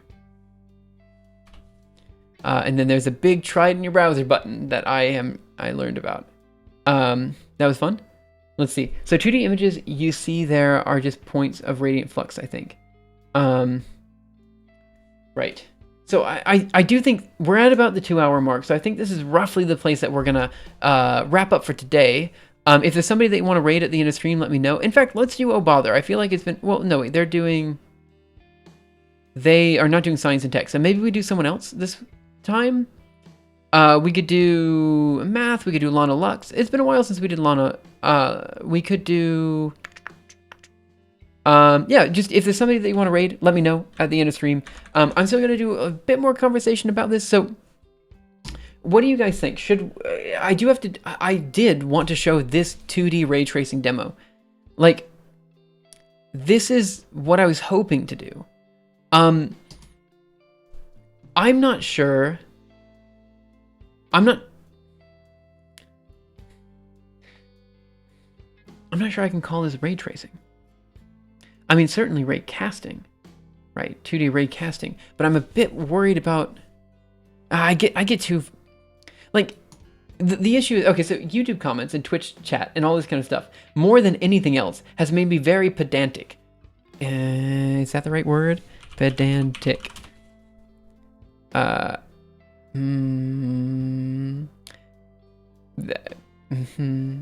Pedant. A person who is excessively concerned with minor details and rules, or with displaying academic learning. Okay, the first part of that. A person who is excessively concerned with minor details. That's me. That is me in a nutshell right now. The set of all sets is not a contradictory object, though it is an infinite and infinitely nested object. The set of all sets that does not contain themselves is a contradictory object, however. Yes, that is true. Okay, I think actually maybe... All right, we need to think about it. What are we actually going to be calling ray tracing? However, certainly we can call it ray casting. The question is, do we want to do full ray tracing in 3D, or do we want to do ray casting in 2D? And I think the answer is simple. We want to do ray casting. Ray casting is something we could actually do in the course. So this does change the video I'm going to make significantly, but I think it still is good material to show. It's possible that the set of all sets is an impossible object under the version of set theory constructed to avoid the preceding paradox. I'm not familiar. I think I'm caught up on chat. It's probably describable as path tracing, but with a different form of output. It's tracing the paths, but isn't indicative of light entering the eye, but rather light passing through each point. Right. Wikipedia is not the only definition. Yeah, let's look up other definitions. Well, ray tracing spheres, as shown as ray tracing in one weekend, is really simple. The issue with, yeah, so in the ray tracing in one weekend thing, the issue with that is that I don't know if we can assume that we can. I don't know if we can assume that people know enough math to be able to do 3D. That's what I'm afraid of. Probably they are, but I'm not sure. Maybe I'll read through this tomorrow morning and then we'll come back. Okay, but this has been a really good discussion, guys. I really appreciate it. Let me know if you guys have any comments, questions, concerns, anything like that. Feel free to join us on Discord. And yeah, what is this? See this. Okay. I've seen that.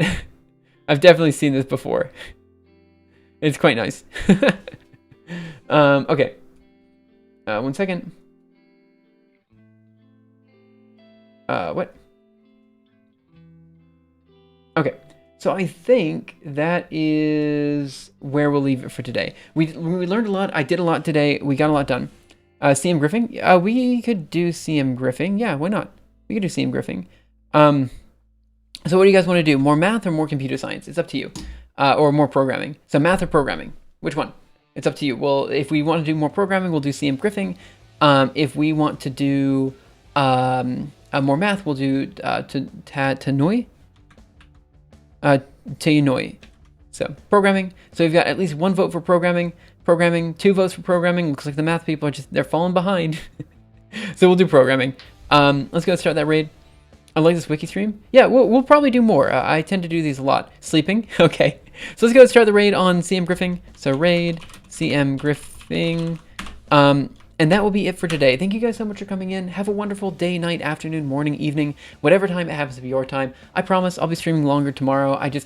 It's been busy. I had a lot of meetings today, but hopefully tomorrow I won't have as many. And yeah, that'll be it. So thanks again, guys, and I will see you next time. Bye, guys.